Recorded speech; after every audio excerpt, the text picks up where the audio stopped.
بسم اللہ الرحمن الرحیم۔ السلام علیکم۔ آپ دیکھ رہے ہیں ڈی ڈی پی اینالیٹیکا۔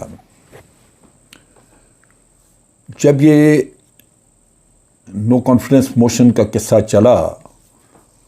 اور اس کے بعد یہ ایک غیر اخلاقی ناجائز حکومت معرض وجود میں آئی تو بہت سارے مبصروں کا یہ خیال تھا کہ چونکہ ان میں ہر کسی کے مفادات اپنے اپنے ہیں اور اس کے ساتھ ساتھ سوچ مختلف ہے، بے شمار کیسز ہیں کرپشن کے، اور کرپشن کے جو شواہد ہیں وہ بھی مختلف جگہوں پہ ہیں، تو اندازہ یہ تھا کہ یہ حکومت اپنے ہی بوجھ کے تلے دب جائے گی، گر جائے گی، اور ان میں بے شمار اختلافات ایسے نکل آئیں گے جن سے کہ شاید یہ ضروری ہو کہ فوری طور پہ الیکشن کروا لیے جائیں۔ اب ہوا کیا؟ ہوا یہ کہ یہ سارے اکٹھے ہوئے تھے صرف ایک نقطے پہ کہ عمران خان ان کو اپنا دشمن نظر آتا تھا۔ ان کو اندازہ تھا کہ عمران خان اگر اس کا بس چلے تو ان سب کو ان کے کیسز کی بنیاد پہ وہ سلاخوں کے پیچھے لے جائے گا، اور یہ ان کو اندازہ تھا کہ جس دن عمران خان کو ہم نے نو کانفیڈنس کر کے نکالا اس کے بعد سے پھر معاملات ٹھیک ہو جائیں گے، کیونکہ عمران خان شاید باہر نکل کے تو اس کو کوئی پہچانے بھی نہ۔ لیکن جو کچھ ہوا اس کے بعد وہ بالکل ان کی توقعات کے برعکس ہوا۔ عمران خان کو پاکستان کے عوام نے بہت بھرپور طریقے سے سپورٹ کیا۔ آج بھی پاکستان کے عوام سمجھتے ہیں کہ عمران خان سے ہی انہیں امیدیں وابستہ رکھنی چاہیے، اور اس کی سب سے بڑی وجہ یہی ہے کہ یہ گروہ جو آج حکمرانی کر رہا ہے، حکومت میں ہے، اس سے لوگ نالاں تھے کہ انہوں نے 3-4 دفعہ حکومتیں کیں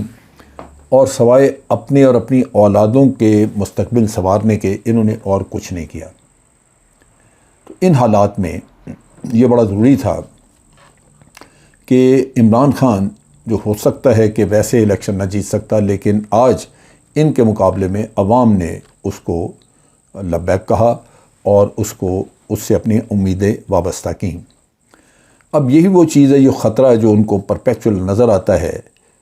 حکومت میں بیٹھے ہوئے لوگوں کو، کہ ان کا خیال تھا کہ عمران خان سے جان چھوٹ جائے گی، یہ تو گلے پڑ گیا۔ چنانچہ وہ اتحاد جو کہ بالکل مہینے ڈیڑھ مہینے میں بکھر جانا تھا، وہ اس خوف اور خطر کی وجہ سے وہ دوبارہ آپس میں جڑ بیٹھا۔ لیکن لالچیں ذاتی، مفادات، سوچ، اس میں اتنا کچھ اختلاف ہے اور ہر کوئی اپنا حصہ مانگ رہا ہے، اس وجہ سے یہ معاملات کوئی اتنے اچھے چلتے نظر نہیں۔ یعنی ایک طرف تو آپ دیکھ رہے ہیں کہ حکومت بالکل ناکارہ، کوئی یعنی جو پارلیمنٹس کا اور معاملات کا حال ہے، ابھی یہ بجٹ کی پریزنٹیشن پہ ہی آپ نے دیکھ لیا، جو فیڈرل بجٹ انہوں نے پیش کیا ہے اس میں اتنی غلطیاں ہیں، غلط بیانیاں، کیلکولیشن، وہ غالباً آئی ایم ایف نے اس کو ماننے سے انکار کر دیا، اور سننے میں یہ آ رہا ہے کہ مفتاح اسماعیل اب اپنے لوگوں کو لگا کے دوبارہ اس کو امینڈ کر کے بجٹ کو ریڈو کر رہے ہیں۔ ان حالات میں آپ سوچ لیجئے کہ ایک طرف تو نالائکیاں، دوسری طرف چوری چکاری، اور پھر آپس کی لالچیں، پھر سوچ کے اور مفادات کے اختلافات، یہ وہ ساری چیزیں ہیں جو کہیں نہ کہیں پھر ابھر کے سامنے آنی تھی۔ خورشید شاہ صاحب نے پارلیمنٹ میں تقریر کی آج، انہوں نے بھرپور طریقے سے اپنی بھڑاس نکالی۔ انہوں نے کہا میں حکومت کا حصہ تو ضرور ہوں، لیکن یہ کس بات کی حکومت ہے، کس نام کی حکومت ہے؟ وزیر اعظم کی ہم شکل ہی نہیں دیکھتے کبھی، اور وزیر اعظم اور ہی کاموں میں لگے ہیں، وہ اپنی پارٹی سنبھالے بیٹھے ہیں، یہاں پہ پارلیمنٹ میں آتا کوئی نہیں، بجٹ پہ بحث کرنی ہے بندہ کوئی نہیں۔ تو خورشید شاہ صاحب نے کافی سارے اپنے اختلاف اور اختلاف رائے سامنے رکھی، اور اسپیکر سے اپیل کی کہ اگر وہ اجلاس فوری طور پہ ختم نہیں کریں گے تو میں کورم کا مسئلہ اٹھاؤں گا، اور پھر فائنانس بل کے اوپر، یعنی جہاں بجٹ کی بحث تھی وہاں پہ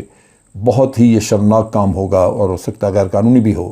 کہ کورم پورا نہیں، ہاؤس کا کورم پورا نہیں ہے، اور اتنی بھی سیریسنس نہیں ہے کہ قوم کا بجٹ وہاں پہ ڈسکس ہو سکے۔ تو یہ تو ایک قصہ، اور پیپلز پارٹی کے ساتھ پنجاب کے نقطہ نگاہ سے بھی اختلافات موجود ہیں، باوجود اس کے کہ حمزہ وہاں پہ پوری کوشش کر رہے ہیں کہ ان کو جتنا بھی اکاموڈیٹ کیا جا سکے وہ کریں، لیکن پیپلز پارٹی وہاں پہ ایک لائنز شیئر مانگ رہی ہے، بڑا حصہ مانگ رہی ہے، اور وہ لازماً جب پنجاب کو دیکھتے ہیں تو نون لیگ کو وہ اپنا مد مقابل سمجھتے ہیں۔ وہ یہ نہیں جانتے کہ اس وقت وہ اتحادی ہیں، ان کو اگلے الیکشن پہ نظر ہے کہ بالآخر اگر انہوں نے مرکز میں حکومت حاصل کرنی ہے تو ان کو پنجاب میں اکثریت حاصل کرنا ضروری ہوگا ان کے لیے، لہذا وہاں پہ بھی اختلافات موجود ہیں۔ ان ساری چیزوں میں جیسے میں اختلافات کا ذکر کر رہا ہوں، اگر آپ ان کو دیکھیں تو آپ کو نظر آئے گا کہ یہ اختلافات بالآخر پاکستان کے اوپر ہی بوجھ بنیں گے۔ پھر آپ دیکھیے کہ اس کے ساتھ ساتھ جو نون لیگ کی اپنی جو صورتحال ہے وہ بھی کوئی بہت اچھی نہیں ہے۔ کچھ کو وزارتیں ملی ہیں، کچھ کو نہیں ملیں، جن کو نہیں ملیں وہ اس میں پریشان ہیں۔ اب آپ دیکھیے کہ لندن میں مقیم ہیں ہمارے وزیر اعظم نواز شریف، جو پرانے وزیر اعظم تھے، نااہل ہیں۔ ان کو ڈاکٹروں نے مشورہ دیا ہے کہ ابھی وہ پاکستان نہ جائیں۔ وہاں پہ کرونا کی کہا جا رہا ہے کہ ایک اور ویریئنٹ، کوئی ایک اور وبا کچھ اور نکل آئی وہاں پہ، جس کی وجہ سے وہاں پہ حالات پھر شاید بگڑ رہے ہیں، لوگ بیمار ہو رہے ہیں۔ یہ کیا مشورہ واقعی دیا گیا ہے یا نہیں، لیکن باہر پبلک کو یہ بتایا گیا ہے۔ وجہ اس کی یہ ہے کہ یہاں پہ حکومت تو ان کی اپنی آ چکی، لیکن ابھی تک وہ پاکستان واپس آ نہیں سکے۔ حالانکہ یہ کوشش تھی ان کی شہباز شریف کی کہ پہلے ہی حلے میں، پہلے ہی ECL وغیرہ جب انہوں نے ختم کی، پاسپورٹ ان کو پکڑا دیا اور ان کو واپس لانا چاہ رہے تھے۔ وہاں بیٹھے لندن میں، وہاں سے جب وہ کنٹرول کرتے ہیں چیزیں تو ان کا کنٹرول پوری طرح نہیں ہے۔ یہاں جو کچھ ہوا ہے وہ یہ ہے کہ شہباز شریف کے بارے میں بہت کہا جاتا تھا کہ جناب ورک ہارس ہے اور بڑا وہ تو بڑا کار گزرنے والا آدمی ہے، رزلٹ پروڈیوس کرتا ہے۔ وہ بھرم بالکل ٹوٹ چکا ہے۔ صوبے کے لیول پہ غالباً ہو سکتا ہے کہ وہ ایک ایفیکٹو چیف منسٹر رہے ہوں، لیکن پرائم منسٹر کے لیول پہ معاملات اور چیزیں ان کی سمجھ سے بالا تر ہیں۔ نہ ان کا کوئی کنٹرول ہے اور نہ ہی وہ کوئی چیزوں کو چلا سکنے میں کامیاب نظر آتے ہیں۔ نتیجہ یہ کہ معاملات ان کے ہاتھ سے نکلے ہوئے ہیں۔ وہ جو بڑی شہرت تھی کہ بہت بڑے منتظم، وہ منتظم آج اپنے ہی چکروں میں گھومتا پھرتے نظر آتے ہیں، اور لگتا نہیں کہ وہ ان معاملات پہ آئندہ بھی کنٹرول پا سکیں گے۔ لہذا یہاں ضرورت تھی کہ اس پارٹی کو اکٹھا رکھنے کے لیے، بندر بانٹ سے بچانے کے لیے ایک میاں نواز شریف کی پریزنس یہاں پہ ہوتی، لیکن چونکہ وہ پریزنس غالباً یہی قانونی مسائل کی وجہ سے نہیں ہو رہی، تو اس کو یہ رنگ دیا گیا کہ ڈاکٹر پھر ایڈوائز کر رہے ہیں کہ آپ وہیں ٹھہریں، لیکن وہاں سے میاں صاحب کتنا کنٹرول کر سکتے ہیں یہ ابھی دیکھنا باقی ہے، کیونکہ مسائل یہاں پہ بڑھ رہے ہیں۔ اس میں پارٹی کے اندر کچھ ٹکراؤ نظر آتا ہے۔ وہ ٹکراؤ اس طرح ہے کہ مریم نواز کی بڑی خواہش تھی کہ ان کے انتہائی وفادار، جو کہ ان کے لیے ہر وقت لڑنے کے لیے تیار ہوتے تھے، وہ ہیں میاں جاوید لطیف، ان کو وزارت نہیں کوئی دی گئی۔ مریم نواز کی بڑی خواہش تھی کہ ان کو کوئی اچھی وزارت دے دی جائے، اور میاں صاحب نے، میاں جاوید لطیف نے لازماً مریم کی منت سماجت بھی کی ہوگی اور مریم نے وعدہ بھی کیا ہوگا، اور ان حالات میں وہ بڑی توقع لگا کے بیٹھے ہوئے تھے کہ مریم کا بڑا ہولڈ ہے اس پارٹی کے اوپر، لہذا وہ وزارت ضرور لیں گے، لیکن وزارت کا کوئی قلمدان ملا نہیں، جس کی وجہ سے مریم بھی دل برداشتہ ہے، بلکہ ناراض ہیں، اور انہوں نے اس بات کی شکایت میاں نواز شریف سے بھی کی ہے کہ ایک وزارت مانگی تھی، وہ بھی نہیں مل سکی۔ جاوید لطیف ناراض ہو کے مستعفی ہونا چاہ رہے تھے، اور وہ مستعفی ہوئے نہیں، اس لیے کہ مریم نے ان کو روکا۔ غالباً میاں صاحب نے کہا ہوگا کہ کچھ وقت ٹھہر جائیں، میں کچھ نہ کچھ انتظام کروں گا۔ یہ وہ صورت حال ہے۔ اب مریم کی دخل اندازی جو نظر آتی ہے آپ کو مختلف معاملات میں، مختلف چیزوں میں، وہ اپنی پارٹی کے عہدیدار تو ضرور ہیں، لیکن سرکاری ان کی حیثیت قطعاً نہیں ہے۔ کس حد تک یہ مناسب ہے ان کو دخل اندازی کرنا، وہ آپ سوچ سکتے ہیں کہ پہلے بھی جب میاں صاحب خود وزیر اعظم تھے یہاں پہ، تو بہت سارے معاملات میں ان کی بڑی انٹیمیٹ قسم کی انٹرفیرنس تھی جو درست نہیں ہے۔ یہاں پہ شاہد خاقان عباسی صاحب کے بارے میں بھی ایک شکایت، جو کہ خرم دستگیر منسٹری آف یہ پار وغیرہ کے منسٹر ہیں، انہوں نے توانائی کے منسٹر ہیں یہ، اور انہوں نے شکایت کی شہباز شریف صاحب سے، مصدق ملک نے اور انہوں نے، کہ شاہد خاقان عباسی کا دخل بہت زیادہ ہے ہماری منسٹری میں، یہاں تک کہ شاہد خاقان عباسی جا کے وزارت توانائی میں خود وہاں سے بریفنگز بھی لیتے رہے ہیں بیوروکریٹ سے، بیوروکریٹ بھی تنگ ہیں کہ وہ کس کی بات سنیں، شاہد خاقان عباسی کی یا ان کی۔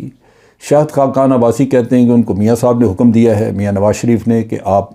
وزارت توانائی پہ نظر رکھیں۔ بہت عجیب سی بات ہے، نظر کیا رکھیں؟ حقیقت یہ ہے کہ جب آپ نے کسی کو منسٹر مقرر کر دیا، مصدق ملک کو، خرم دستگیر کو، تو پھر آپ کا حق بنتا نہیں ہے کہ وہ ان وزارتوں میں یا اسی وزارت میں جا کے دخل اندازی کریں۔ اس چیز کی وجہ سے لازماً مسائل پیدا ہوں گے، اور میرا خیال ہے کہ آلریڈی آپس میں رنجش اور شکایات پیدا ہو چکی ہیں۔ بڑی آسان بات تھی کہ شاہد خاقان عباسی کو ہی وزارت توانائی دے دی جاتی۔ آج شاہد خاقان عباسی کے پاس کوئی وزارت نہیں ہے، لیکن دخل اندازی ان کی بالکل لگاتار ہے اور بے جا ہے۔ وزارت توانائی میں اس وقت کنفیوژن بھی ہے، اور دوسری طرف شہباز شریف کے لیے مشکلات ہیں، اس وجہ سے کہ جو اس کے وزراء ہیں مصدق ملک اور خرم دستگیر، وہ اپنا رونا اسی کے سامنے آ کے روتے ہیں۔ شاہد خاقان عباسی کو ابھی تک دخل اندازی سے روکا نہیں جا سکا، لہٰذا لگتا یہی ہے کہ یہ چپکلش مزید بڑھے گی۔ اس کے علاوہ ایک مسئلہ اور ہے، وہ یہ ہے کہ مریم اورنگزیب کو وزارت اطلاعات دے دی گئی۔ وہ وزارت اطلاعات کی قلمدان ان کے پاس ہیں، لیکن ان کی ساری ایکٹیویٹی جو ہے وہ صرف پریس کانفرنسز تک محدود ہو کے رہ گئی ہے۔ غیر اعلانیہ طور پہ بتایا جا رہا ہے کہ مریم نواز نے در حقیقت وزارت اطلاعات کا سارا سلسلہ اپنے ہاتھ میں رکھا ہوا ہے۔ اس میں M D P T V سمیت مختلف عہدوں پر مریم نواز اپنی مرضی کے لوگ تعینات کرنا چاہتی ہیں، جبکہ وزارت اطلاعات جس کے پاس ہے لازماً اس کے اوپر اپنے پریشرز ہوں گے۔ دخل اندازی بہر صورت کسی کو بھی اچھی نہیں لگتی، لیکن ان چیزوں کا عموماً آپ کی گورننس پہ، نظم و نسق پہ برا اثر پڑتا ہے، اور نتیجہ وہی ہوتا ہے کہ آپس کی رنجشیں بڑھتی ہیں، لیکن نقصان آپ کا ملک اور آپ کا محکمہ اٹھاتا ہے۔ یہ وہ صورتحال ہے جو آج ہم دیکھ رہے ہیں، اور اس پہ آگے چل کے کیا ہوتا ہے، بدنظمی، لیک آف کنٹرول، اور جیسے آپ دیکھ ہی رہے ہیں جو پنجاب میں صورتحال ہے، لگتا یہ ہے کہ یہ ملک اب کوئی چلانے والا، صحیح چلانے والا کوئی شخص پیچھے رہ نہیں گیا، لیکن بہر صورت جو قابض ہیں وہ قابض ہیں۔ کب تک قبضہ رہتا ہے یہ آئندہ آنے والے حالات بتائیں گے، لیکن میں پھر وہی کہوں گا کہ ان سب مسائل کا حل ایک ہی ہے کہ انتہائی شفاف اور غیر جانبدارانہ انتخابات کروا دیے جائیں۔ آج کے لیے اتنا ہی۔ افواج پاکستان زندہ باد، پاکستان پائندہ باد۔